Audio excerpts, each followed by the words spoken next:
I think the step above that, which is pathetic, was Furious 7. Then it was...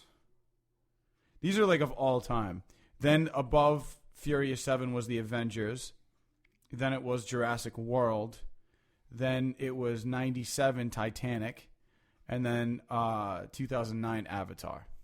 So Avatar still reigns as like top grossing, which for me kind of blows my mind because I saw Avatar and like it was good, and I don't know, I don't understand. Like I maybe I missed like the hype of Avatar when it was happening. No, because I'm right there with you. It's like I saw it maybe twice in theaters because it was something to see. It was definitely visually stunning. It was, but I don't think it was like, you know, this. I don't understand why it made as much money as it did. Yeah, like that doesn't make like I saw it in 3D with actually no, I saw it in the day it came out. Me and my buddy Jared went to see it, and it was good. I mean, we saw it during the day, and like no one was in the theater. Yeah, and I was like, all right, cool, like whatever, this is cool. Then I went with my fiance to see it. At the time, we had kind of just started dating, and we went to go see Avatar. It was actually the year we started dating, 2009, and we saw it in 3D. And I was like, all right, it's good. Like, it's cool in 3D. Like, the colors are definitely, like, visually pleasing. But I didn't like, it wasn't like I was waiting in lines and shit to get into this movie. They weren't even, like, tie-ins, man. Like, I can't even remember, like, were there toys? Like, I didn't see any toys anywhere. No. I mean, it was... No comic book tie-ins, no... And, like, you think something like that would be something that they did a lot of cross-promotion with, but no, they just made a shit ton of money at the box office. It's crazy. I mean, if you look at the amount of the movies below that, like below where Star Wars is right now, like if you go one below Star Wars as far as grossing sales and domestic, it's Avengers: Age of Ultron, then Harry Potter and the Deathly Hallows. Like, what?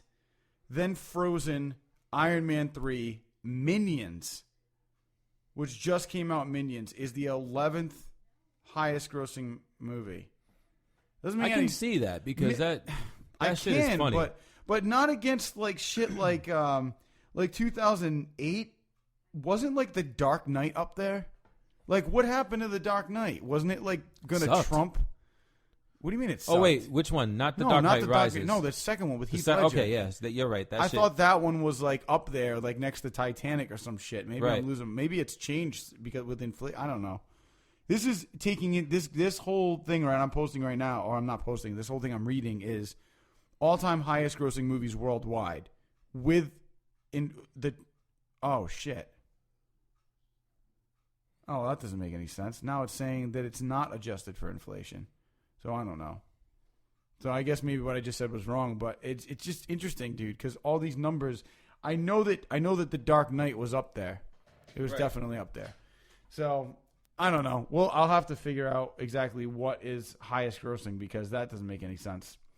Well, anyway, speaking of new movies and stuff like that, before we get into new movies, we do want to jump into a segment, which is called Extra, Extra, read all about it.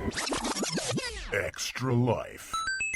Now, Cooley, why don't you actually explain to our listeners what the Extra Life segment is about, because this was kind of your baby. So before you actually go into what yours is, why don't you explain what it is?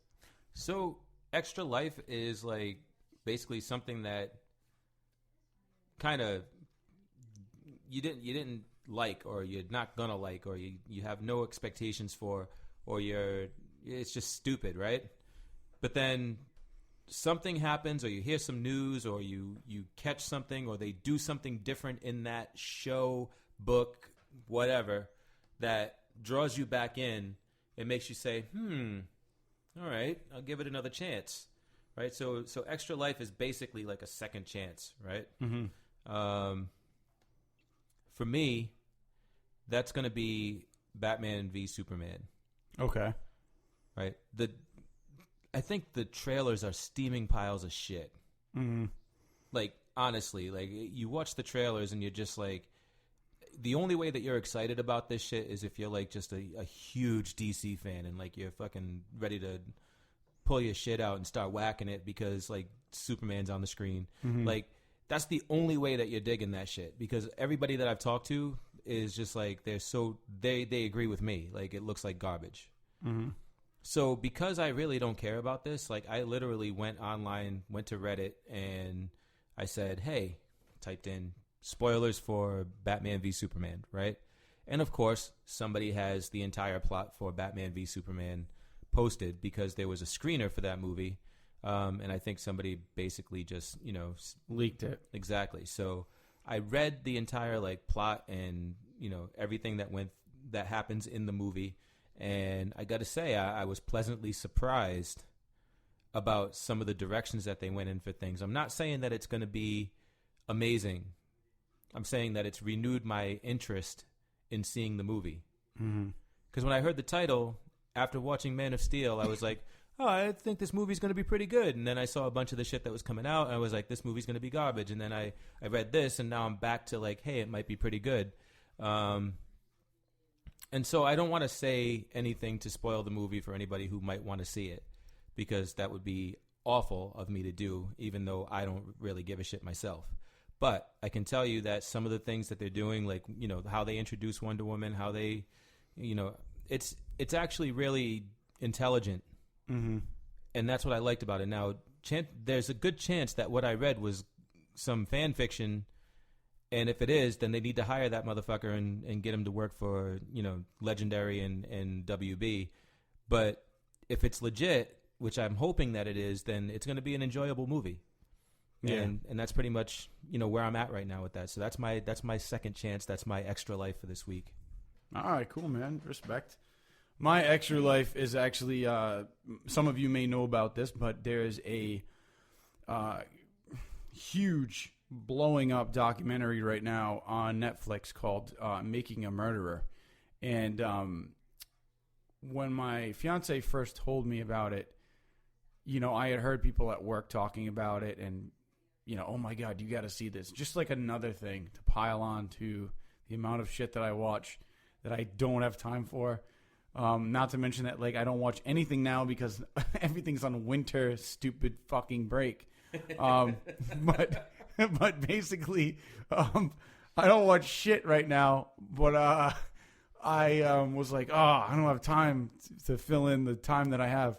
So, so anyway, we watched it, and the first 2 episodes in, like, dude, this fucking documentary takes place out in Wisconsin, and if you don't know anything about Wisconsin, they have the most unique accents where it's like, oh, I hope he gets out. or like, gee, Bobo, don't you know? Like, that's basically what they sound like. It's like fucking the mom from Bobby's World. So, so that's literally what they sound like. Okay, then. So I listened to, I watched the first episode and then the second episode, and it's about a gentleman who, he's in prison for 18 years. He gets out and is he's basically proved to be innocent by DNA evidence. So he was in prison for 18 years for no fucking reason. Then like 2 years go by and he gets arrested again for a murder. And the whole documentary is about him. You see that they have very little evidence. It looks like a lot of the stuff could be possibly planted by the cops to get him, reconvicted, and blah, blah, blah, blah. I watched the documentary to kind of get the full details. But after watching the second episode, I just like wasn't into it. And I was like, this is bullshit. Like, I don't have time to watch this. I don't really care about this. I'm already bored. I was falling asleep.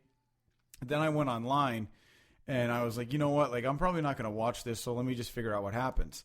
So I go online and hey, spoilers, but I go online and I read that like this guy at the end of the trial is back in prison for life without parole. And this other kid who was basically coerced into having a confession about something that he didn't do. He's mentally disabled, or he has like a ridiculous low IQ. He was kind of pressured by the police to do a confession or make up this confession on the spot. And they convicted him on that. And then they had a trial to try to get it basically, null and void. And even though there's no evidence to say that he had anything to do with this, he's also in prison. until 2048, and Unreal. he was 17 years old. He's not going to get out until he's like 58 or something. So after reading that online, I was like, okay, I need to see how the fuck all this went down. Like, you know what I mean? Like, that was kind of what rejuvenated me, actually knowing the end result and being like, okay, there's no way. Even though it's clearly telling me that's what happened, I'm like, how did this, like, no, there's no way this happened. Right. This guy's in prison again for something with, like, this. There's almost no evidence. So, you know, check out, you know, that's my extra life. Check out Making a Murderer if it sounds like something that's interesting to you. Also, it's just one of those things where it's really going to make you think. I know you're watching it right now. Yeah. And you're like, you're into it. Super into it, man. I really, I'm really digging on the whole story. I mean, I'm 3 episodes in. Yeah. And I have no idea how they made 10 episodes out of this shit. Yeah. Well, that's the thing. I was kind of confused myself, like 10 episodes, but it literally is kind of like, it's a lot of like trial. Like you see like it's videos and videos of what's going on in the trial. And then the last episode is basically like updates where they take you all the way up to the year 2015 right, and what he's doing and so forth. And there's actually, because of this documentary that took them 10 years to put together, there's a petition like online right now. It's got, as of yesterday, it had 90,000 signatures on it, and they're trying to get it to like the president for him to like to get pardoned. I don't know if to get pardoned, but I think to at least have somebody go back and look at the trial again. Because if you look at it, I mean,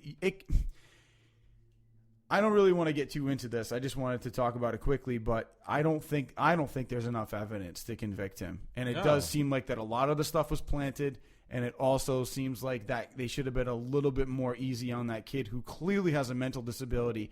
And I brought this up to Becca yesterday, and a couple of her friends. We went out for her birthday, her friend's birthday, and I said, I don't understand how there are people out there who legit murder somebody and they have it's on tape that they murdered somebody, but then they plead insanity and that person gets put into a mental institution to get help.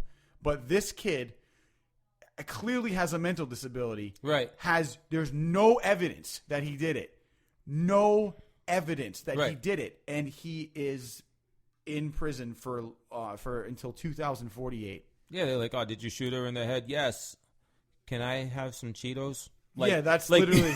Am I going to be able to watch WWE? No, you're in prison. Like that's his mentality. Like he says that stuff. So I don't know. That's that's my. Can I have those cookies you promised me now? No. Yeah. Yes. We're not framing you, by the way. Yeah. Not at all. So anyway, moving on. One other thing I want to talk about quickly. I know you didn't see this yet, but it's worth mentioning. You guys went to see the Hateful Eight, the new Quentin Tarantino movie, the 8th Quentin Tarantino movie out there, and it was fucking phenomenal. I saw it in 70 millimeter, which you guys need to check out in 70 millimeter if you haven't done it yet. Because it's only going to be in 70 millimeter for a limited time. And the benefit of that is that it's when you go to see it in the theater, the bottom portion of the screen has kind of like a black bar where you can't see anything, but the shot that you see on the screen is wider. So, for the scenery where they shot this out in Colorado, you can really see like some great like scenic, film that was being done. And it's made to kind of have that road show, old school, like we take a film on the road type of feel. There's special projectors that they have to use in the theaters. Only certain theaters are doing 70 millimeter. And also it's really cool because they do like a chapter 1 and then there's like a title and then there's a scene. And then when that scene kind of ends, it's like chapter 2 and they have the title of the second chapter.